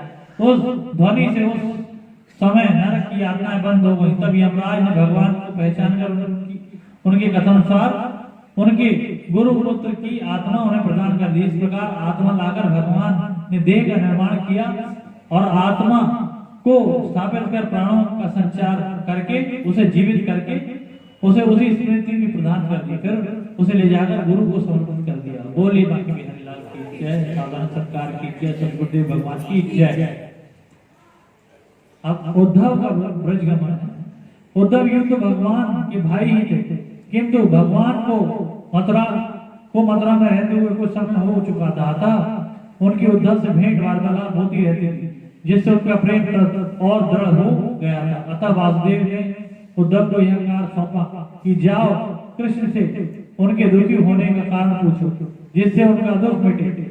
वह कार्य करो। तब वासुदेव जी की आज्ञा पाकर उन्हें प्रणाम करके उद्धव सीधे श्री कृष्ण के पास आए और उद्धव को आया देखकर कृष्ण ने नेत्रों को पहुंचकर उन्हें हृदय से लगाया और कुशल क्षेम पूछा। तब अपना कुशल सुनकर उद्धव बोले, भगवान मैं आपसे कुछ पूछना चाहता हूँ। भगवान ने कहा, उद्धव चाहे जो कुछ पूछो। आप क्यों यहाँ आकर एकांत में अपने आंसुओं से मिला करते हैं? क्या बात है? यह आपको कोई दुख है? और यदि है तो मेरे लिए क्या आज्ञा है जिससे आप दुख समाप्त हो सके? मैं ऐसा क्या करूं जिससे आपकी प्रसन्नता हो? बताइए प्रभु, मैं वही कार्य करूं। सुखदेव जी बोले, राजन इस प्रकार उद्धव के पूछने पर भगवान के नेत्रों से पुनः आंसू बहने लगे। तब वह पहुंचता हुआ श्री कृष्ण से बोला। श्री कृष्ण बोले, उद्धव जो दुख के समय में साथ रहे वही मित्र है, और जो दुख दूर करने का प्रयत्न करे वह परम मित्र है। तुम मेरे परम मित्र हो। अब तुम कैसे कोई बात छुपाऊं? मित्र जहाँ इतना प्रेम करने वाले लोग हो तुम जैसे मित्र हो तथा माता देवकी और पिता वासुदेव जैसे माता पिता हो, वहां दुख किस बात का होगा? मित्र दुख इस बात का है कि मैं पुत्र होने का धर्म भी न निभा सका। पहले मेरे कारण माता देवकी और पिता वासुदेव को कष्ट उठाना पड़ा, अब माता यशोदा और नंद बाबा को दुख का कारण भी मैं ही हूँ। उद्धव नंद यशोदा भी मेरे माता पिता ही हैं, अतः उन्हीं की याद में मेरे आंसू बहते हैं। मित्र उन्होंने मेरे नेत्रों से मैं कभी आंसू नहीं बहने दिए, किंतु मैं उनके नेत्रों से आंसुओं का कारण हूँ। सुखदेव जी बोले राजन भगवान की यह बात सुनकर उद्धव हंसते हुए बोले, वाह प्रभु वाह, आपको उनकी याद आती है। सारे जगत को बनाने वाला, उनका पालन करने वाला और उनका नाश करने वाला परब्रह्म ईश्वर कह रहा है मुझे याद आती है। यह बड़े आश्चर्य की बात है प्रभु। मैं सब जानता हूँ, गुरु बृहस्पति ने आपके बारे में सब बता रखा है कि आप कौन है, अतः आप साधारण मनुष्यों की सी बातें मेरे आगे न करें। और आप मथुरानाथ हैं और यह सब आपको शोभा नहीं देता। और बचपन की बात छोड़िए, अब आप ग्वाल वालों के साथ गाय बछड़े चलाते थे। अब बचपन की बात और थी, और अब आप ब्रज को बुलाएंगे नहीं, तब तक मथुरा का ऐश्वर्य आनंद नहीं देगा। इस प्रकार उद्धव के कहने पर भगवान ने पुनः उद्धव से कहा, प्रिय उद्धव, तुम किस ब्रज को बुलाने की बात कहते हो? उस ब्रज को जिसकी आंगन में खेलकर मैं बड़ा हुआ, या उस ब्रज को जिसके निधिवन में मैंने गोपियों से प्रेम का चरमोत्कर्ष देखा? सके मैं कैसे उस यशोदा मैया को भूलूं जो मेरे जरा सा दूध कम पीने पर सारे वेदों को बुला लेती थी। और मेरे लाला को क्या हुआ, इसने दूध कम क्यों पिया? मैं कैसे उस नंद बाबा को बोलूं जो मैया की डांटने पर मुझे भयभीत देखकर गोद में उठाकर हृदय से लगा लेती थी, और मेरे स्वास्थ्य के लिए गायों का दान देकर ब्राह्मणों को प्रसन्न करते थे। मित्र मैं कैसे उन गोपालों को बोलूं जिन्होंने मुझ पर भरोसा करके अपने प्राणों को संकट में डाला और अगासुर के मुख में चले गए, तथा यह जानते हुए भी कि इंद्र की पूजा बंद करने से वह कुपित हो जाएगा, फिर भी उन्होंने उसकी पूजा मेरे कहने पर बंद कर दी। गाय बछड़ों वानरों को पशुओं को भूलूं तो मेरी वंशी की तान पर सब कुछ छोड़कर मुझे घेर कर खड़े हो जाते थे, और जब मैं वंशी बजाना बंद कर देता था तो तिरछी नजरों से देखते उन गोपियों को भूलूं जिन्होंने मेरे सब कुछ त्याग दिया, जो मेरा इतना परेशान करने पर भी अघाई नहीं, जो खाते पीते सोते जागते घर के काम करते मुझे ही याद करते हैं। इस प्रकार भगवान ने अनेक पृथक उद्धव को ब्रज में भेजने के लिए भगवान ने बोला, तुम जाओ तो सही। उद्धव भगवान ने कहा तुम जाओ तो सही ब्रज में, थोड़ा सरल ढंग से समझाना और मेरे लिखे पत्र को ब्रजवासियों तक पहुंचा देना। इस प्रकार भगवान ने अनेक पृथक पत्र लिखकर उद्धव को दिए। जब उद्धव भगवान को प्रणाम करके उन पत्रों को लेकर चल दिए तब भगवान ने उन्हें रोककर कहा, उद्धव सुनो, जिस रथ पर अक्रूर जी मुझे लेकर आए थे उसी रथ पर जाना और मेरा ये पीताम्बर ओढ़कर जाओ, जिससे ब्रजवासी तुम्हें पहचान लेंगे कि तुमको मैंने भेजा है। अन्यथा हो सकता है कि वह तुमसे बात ही ना करे, क्योंकि अनजान लोगों से वह कम ही बोलते हैं। इस प्रकार भगवान ने उन्हें समझाकर अपना उत्तरीय पीताम्बर उन्हें उड़ा दिया और फिर गले से लगाकर विदा किया। तब उद्धव सीधे अक्रूर के पास पहुंचे और वहां से उनसे पूछकर उसी रथ पर सवार होकर वृंदावन की सीमा में प्रवेश किया। किंतु वृंदावन की सीमा में वृंदावन तक पहुंचने में बहुत समय लग गया, क्योंकि वेद वेदांत की ज्ञाता उद्धव को अपने जिस ज्ञान पर गर्व था उस ज्ञान के पर्दे को फाड़ने के लिए छेद में ब्रजभूमि में प्रवेश करते ही हो गया था। उद्धव जी जैसे ही प्रेम की भूमि वृंदावन में प्रवेश किया तो उनके तन पर लिपट रहे पीताम्बर को देखकर उसे पहचान कर उस ब्रज की रज जिस पर कभी कृष्ण लेटा करते, जिस के कभी अपने मुख रख लेते थे, तथा रज उस पीताम्बर को छूने के लिए व्याकुल हो गए। मानो वह वायु से प्रार्थना करने लगी कि ए वायु मुझे उड़ा कर ले चल, और उस पीताम्बर तक छोड़ा। उससे लिपटकर ही कृष्ण मिलन का वह आनंद प्राप्त करूं। तब वायु के उस रज को उठाकर उड़ाया तो ले जाकर उस पीताम्बर को छोड़ दिया। तब उस रज का कण पीताम्बर से लिपट गया और उद्धव को झाड़ने पर भी पीताम्बर से अलग न हुआ। इस प्रकार उद्धव की ब्रज यात्रा शुरू हो गई। और जब उनका मिलन हुआ, उद्धव जब रथ से उतरे तो गाय और वानर उस पीताम्बर को छूकर कृष्ण स्पर्श का अनुभव करने लगे। ब्रजवासियों ने जब उद्धव को आया देखा तो उन्हें प्रणाम किया। उद्धव ने भी उन्हें प्रणाम करके अपना परिचय दिया और ब्रज में आगमन का कारण बताया।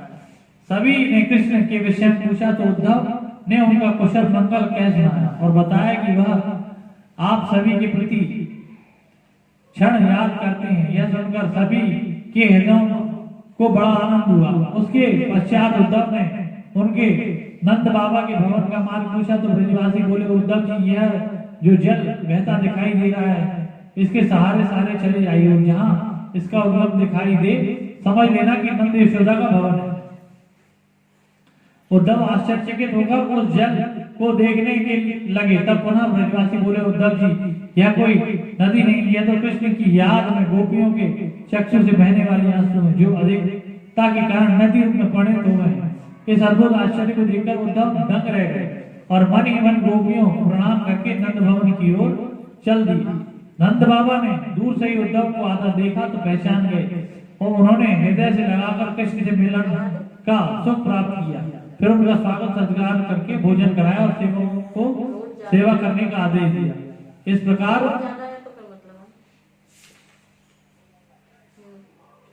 मैया उद्धव से बात करते समय कृष्ण लीला में इतनी तन्मय हो गई कि उन्हें स्मरण न रहा कि गोकुल में क्या हुआ, क्या वृंदावन में। बस वह तो हर और कृष्ण को ही देखती थी। इस प्रकार उद्धव को बताते हुए मैया कृष्ण हृदय में व्याकुल होकर अचेत होकर गिर पड़े।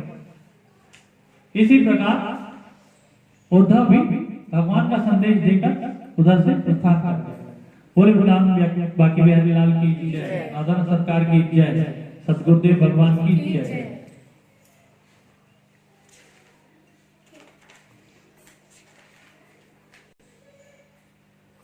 इसके साथ दशम स्कंद संपूर्ण होता है, पूर्वार्ध संपूर्ण होता है। उत्तरार्ध जो है उसमें जरासंध का मथुरा पर आक्रमण और द्वारकापुरी निर्माण और कृष्ण रुक्मिणी विवाह भी आ जाए।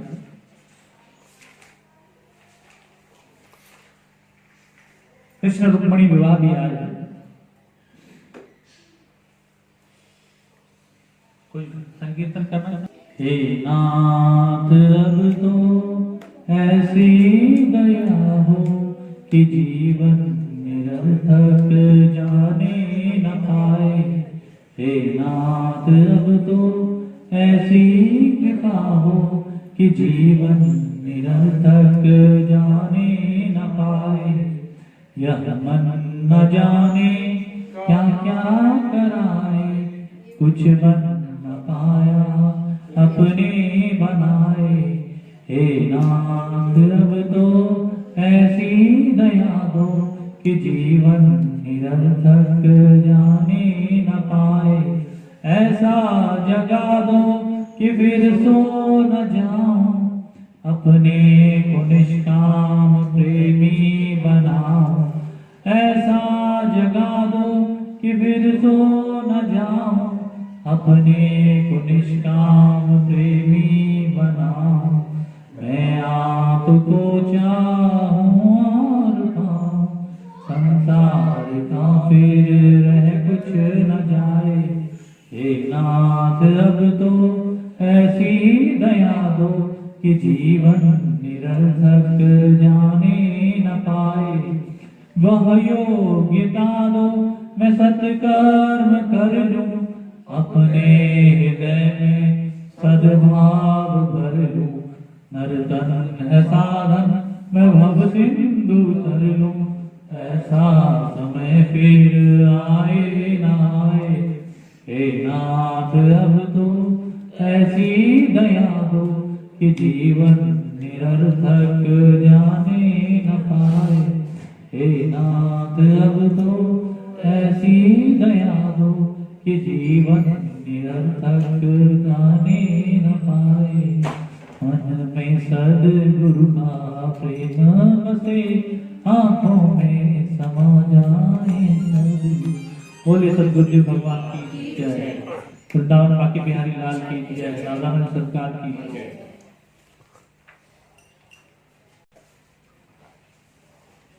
जरासंध का मथुरा पर आक्रमण और द्वारकापुरी निर्माण। सुखदेव जी बोले राजन कंस की दो पत्नियां थी, आस्ती और प्राप्ति। अपने पति की मृत्यु से दुखी वह दोनों अपने पिता जरासंध के पास आई और उन्हें सारी बात बताई, जिस पर क्रोध से तिल मिलाकर उसने 17 बार आक्रमण किया। 17 बार उसकी पराजय हुई। तब 18वीं बार उसने ब्राह्मणों को अनुष्ठान में बिठाया और विजय यज्ञ करवा के उसने आक्रमण किया। तब भगवान ने उधर से प्रस्थान कर लिया। आक्रमण योगमाया का आश्रय लेकर समुद्र में 12 योजन भूमि मांगकर देवों के शिल्पी भगवान विश्वकर्मा को बुलाकर अत्यंत दुर्गम दुर्ग बनवाया जो सोने का था। वहां से सभी द्वार एक जैसे दिखाई देते थे, जिससे लोग भ्रमित हों। और उन्होंने द्वारकापुरी का भगवान ने निर्माण करवाया। इसी कारण भगवान को रणछोड़ भी बोला जाता है। अब कृष्ण रुक्मिणी विवाह की कथा है। भगवान श्री कृष्ण कुंडिनपुर का राजा भीष्म की पुत्री रुक्मिणी को हरकर स्वयंवर से उठा लाए। परीक्षित बोले भगवान श्री कृष्ण ने रुक्मिणी के साथ इस प्रकार राक्षस विधि से विवाह क्यों किया, वह उसका हरण करके क्यों लाए। सुखदेव जी बोले राजन विदर्भ के राजा भीष्म के 5 पुत्र थे, रुक्मी, रुक्मत, रुक्मबाहु, रुक्मेश तथा रुक्माली। इनमें रुक्मी सबसे बड़ा था। भगवान राजा भीष्म के एक पुत्री थी जिसका नाम रुक्मिणी था। वह कन्या राजा को एक सरोवर में जल में कमल पत्र पर लेटी हुई मिली थी, जिसे देखकर उन्होंने उसे उठा लिया और घर लाकर उसका नामकरण किया तथा अपनी ही पुत्री की भांति उसका लालन पालन किया। ज्ञात हो कि लक्ष्मी कभी जन्म नहीं लेती, वह तो प्रकट होती है। जब वह लक्ष्मी होती है तो समुद्र में, और जब जानकी होती है तो धरती से, और वह जब रुक्मिणी बनती है तो सरोवर में कमल पत्र से उनकी प्राप्ति होती है। रुक्मिणी बड़ी उदार, सुशील, गुणवान तथा सौंदर्य की खान थी। वह प्राय ही अपने महल में आने जाने वालों से श्री कृष्ण के गुण पराक्रम की प्रशंसा सुनती रहती थी। अतः उन्होंने मन में श्री कृष्ण को ही अपना पति बनाने का निश्चय किया। रुक्मिणी के पिता तथा अन्य भाई भी वह यह चाहते थे, किंतु रुक्मी श्री कृष्ण से बड़ा द्वेष रखता था। वह और रखता भी क्यों है, उसकी मैत्री शिशुपाल जैसे राजा से जो थी। रुक्मिणी को विवाह योग देखकर उसके बड़े भाई रुक्मी ने उसके लिए स्वयंवर का आयोजन करने का विचार किया। तब द्वारका को छोड़कर अन्य सभी राजाओं को निमंत्रण दिया। रुक्मी ने अपने पिता भाइयों तथा रुक्मिणी को सामने ही कहा, वह यह स्वयंवर तो मात्र दिखाने के लिए। रुक्मिणी तो मेरे मित्र शिशुपाल के गले में ही माला डालेगी, क्योंकि वह उनके योग्य वर है। फिर मैंने उसे वचन भी दे दिया। यह सुनकर रुक्मिणी उदास हो गई और माता समान अपनी भाभियों के गोद में सिर रखकर रोते हुए उन्होंने अपने मन की बात उन्हें कह दी। तब रुक्मी की पत्नी ने एक विशाल पत्र ब्राह्मण को बुलाया और रुक्मिणी से एक पत्र लिखने को कहा। तब रुक्मिणी ने पत्र लिख दिया तो पत्र ब्राह्मण को देते हुए कहा, हे देव, यह मेरा पत्र शीघ्र ही जाकर श्री कृष्ण को देना। उनका जो उत्तर हो उसे लेकर शीघ्र आना। ब्राह्मण देव शीघ्र ही वह पत्र लेकर द्वारका चले गए। इधर कुंडिनपुर में स्वयंवर की तैयारी होने लगी। बड़े बड़े राजाओं का आगमन होने लगा। महाराज भीष्म ने सभी को रहने खाने पीने का उचित प्रबंध कर रखा था। उधर ब्राह्मण देव जब द्वारका पहुंचे तो द्वारपालों ने उन्हें शीघ्र ही भगवान श्री कृष्ण के पास पहुंचाया। ब्राह्मणों ने परम भक्त भगवान श्री कृष्ण को ब्राह्मण को देखते ही आसन से उतरकर उन्हें प्रणाम किया। उनकी पूजा सेवा करके भोजन तथा विश्राम से उन्हें निवृत्त हुआ देखकर उनके पैर दबाते हुए उनसे पूछा, हे ब्राह्मण देव, सब कुशल तो है ना?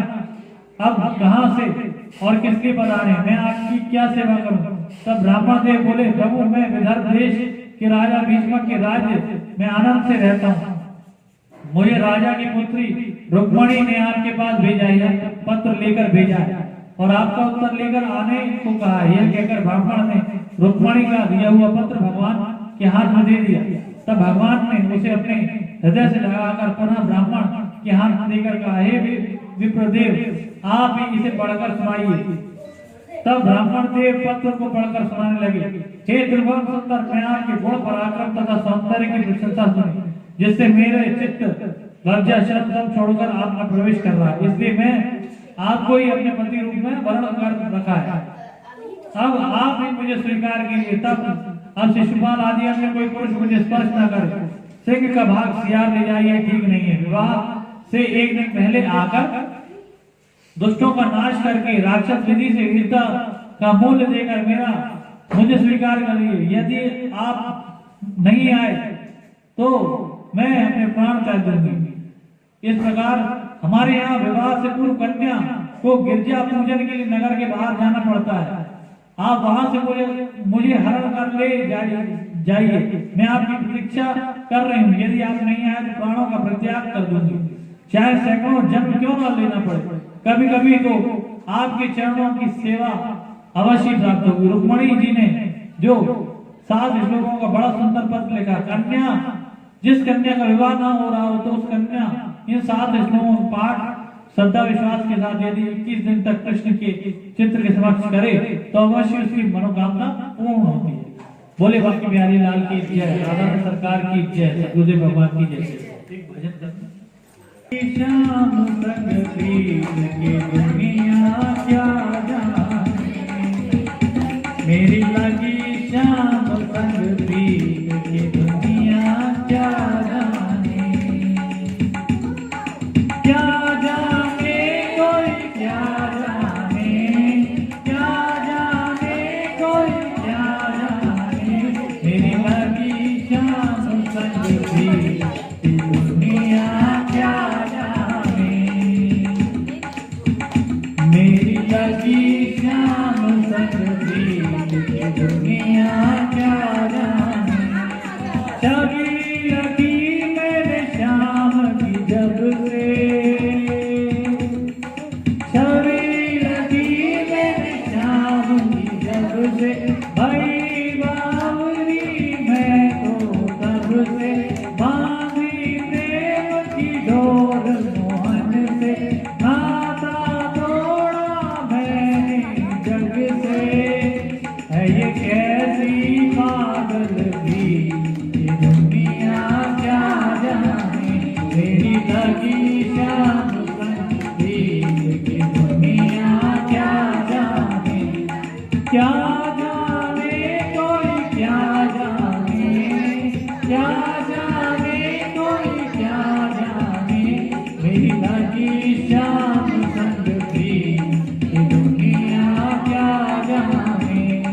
मोहन की सुंदर सूरतिया मन में बस गई मोहनी मूरतिया, जब से ओढ़ी श्याम चुनरिया, लग कैसी बावरी की ये दुनिया क्या जाने, मेरी लगी श्याम संग प्रीत ये दुनिया क्या जाने।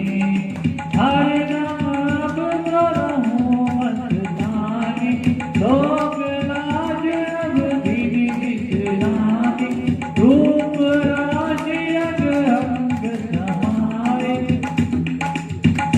है ये कैसी बावरी गीत की दुनिया क्या जाने।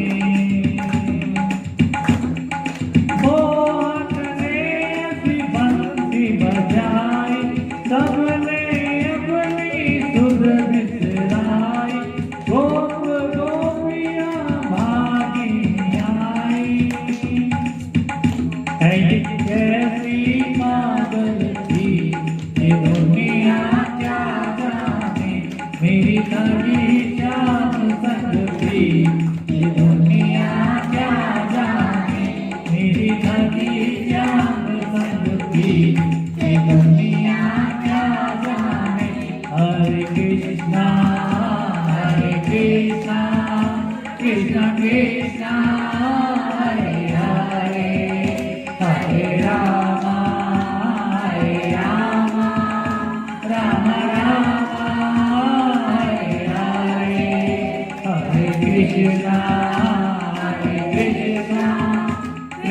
कृष्ण हरे हरे हरे राम राम राम हरे हरे हरे कृष्ण कृष्ण कृष्ण हरे हरे हरे राम राम राम हरे हरे। बोले बाकी बिहारी लाल की जय, भारत सरकार की जय, सद्गुरुदेव भगवान की जय।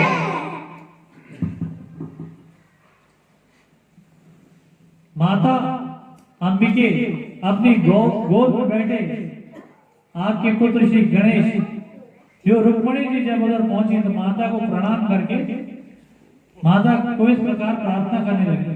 माता अंबिके आपके गोद में बैठे आपके पुत्र श्री गणेश को तथा आपको मैं बारंबार प्रणाम करता हूँ। आप मुझे ऐसा आशीष दीजिए जिससे मेरे मन की अभिलाषा पूर्ण हो। भगवान श्री कृष्ण ही मेरे पति हो। इस प्रकार प्रार्थना पूजा तथा आरती करके रुक्मणी जी ने फिर सुहागिन ब्राह्मणियों को भी पूजा की तथा आशीष देकर प्रसाद ग्रहण किया और मौन व्रत तोड़कर पूजा पूरी होते ही एक सखी का हाथ पकड़कर मंदिर के बाहर निकल आई। वह पूजन करने तो पैदल ही गई थी किंतु लौटकर जाने के लिए वहां रथ तैयार खड़ा था। सखी का हाथ पकड़कर धीरे धीरे कदम बढ़ाती हुई रुक्मणी ने मंदिर से बाहर आते समय जब अपने बाएं हाथ की अंगुलियों से मुख पर लटकती अलकों को हटाते हुए चारों ओर देखा तो उस समय समस्त नरपतियों का चित्त लुट गया और वह वीर उनकी मुस्कान पर मोहित होकर धरती पर बेहोश होकर गिर पड़े। उसी समय रुक्मणी जी को भगवान श्री कृष्ण का दर्शन हुआ। भगवान को देख रही रुक्मणी जी का भय भाग गया और उन्हें बड़ा आनंद हुआ। रुक्मणी जी जानबूझकर धीरे धीरे चल रही थी। रथ के पास आकर भी वह उन्हें चढ़ने में देर कर रही थी।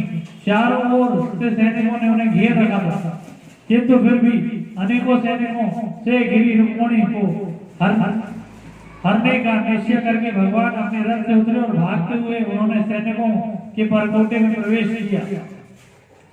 उस समय उनकी अद्भुत छवि को निहार कर न जाने कितने सैनिक अपने हृदय खो बैठे।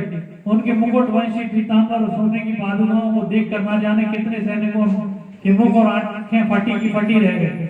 भगवान कृष्ण और रुक्मणी के बीच का मार्ग अपने आप खाली हो गया और शीघ्र ही भगवान ने सैनिकों के परकोटे को भेदकर रथ पर बैठने जा रही रुक्मणी को उठाया और हंसते हुए पुनः भाग चले। उस समय उनकी मुस्कान और चाल पर मोहित होकर लोगों के हाथों से अलग अस्त्र शस्त्र छूट गए। कुछ तो बेहोश होकर गिर पड़े। अनेक राजाओं के होते हुए भी भगवान रुक्मणी को अपने रथ पर बैठाकर भाग चले। श्री कृष्ण के इस प्रकार के कृत्य पर विपक्षी राजाओं ने स्वयं को अपमानित जानकर उन पर आक्रमण करने की इच्छा से सेना सहित उनका पीछा किया। उधर बलराम जी ने समस्त यदुवंशियों को आदेश दिया और युद्ध का विरोध बजा दिया। शिशुपाल, जरासंध आदि सेनाओं ने बाणों की वर्षा करके प्रभु की सेना को ढक दिया। तब रुक्मणी जी को व्याकुल देखकर भगवान ने उन्हें शांत करते हुए कहा, सुंदरी घबराओ नहीं, अभी सब ठीक हो जाएगा। उधर यदुवंशियों की सेना ने विपक्षी राजाओं की सेना को क्षण भर में ही तहस-नहस कर डाला। बचे हुए लोग अपने प्राणों को बचाकर भाग गए। तब जरासंध ने उस शिशुपाल को समझाते हुए कहा, समय के अनुकूल होने पर सब अच्छा होता है और प्रतिकूल होने पर सब और भी अच्छा हो, प्रतिकूल होने पर कुछ भी अच्छा नहीं होता। इसलिए उदासी छोड़ो। देखो, मैं भी उस कृष्ण से 17 बार हार चुका हूँ किंतु 18वीं बार मैंने भी उसे रण छुड़वा दिया। अतः समय की प्रतीक्षा करो। मित्रों के समझाने पर शिशुपाल वापस चला गया। उसके सभी मित्र भी लौट गए। उधर रुक्मी अपनी बहन के साथ हरण की बात जानकर क्रोधित हो गया। उसने प्रतिज्ञा की यदि रुक्मिणी कृष्ण को मारकर अपनी बहन को वापस न लाया तो कभी नगर में लौटकर नहीं जाऊंगा, यह मेरी प्रतिज्ञा है। इस प्रकार प्रतिज्ञा करके वह सारथी को लेकर रथ पर सवार होकर कृष्ण से युद्ध करने चला। और मार्ग में रोककर उनसे युद्ध करने लगा। भगवान ने उसके सभी शस्त्रों को काटकर उसके सारथी को मार दिया और रथ को भी तोड़ दिया।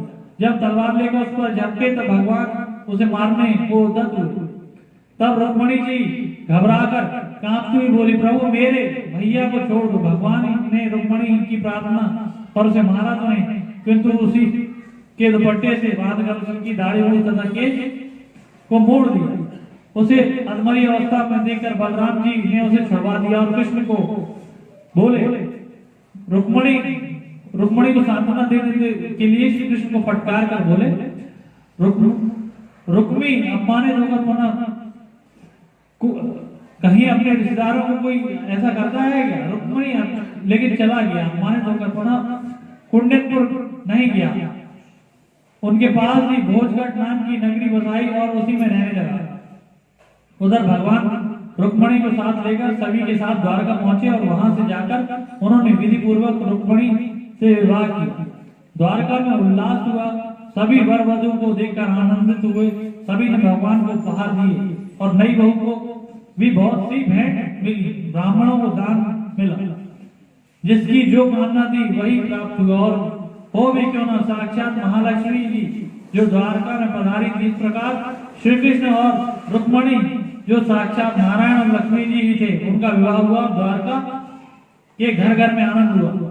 इति श्रीमद् भागवत षष्ठम दिवस कथा संपूर्ण। बोलिए वृंदावन की जय, दादा सरकार की जय, सद्गुरुदेव भगवान की जय।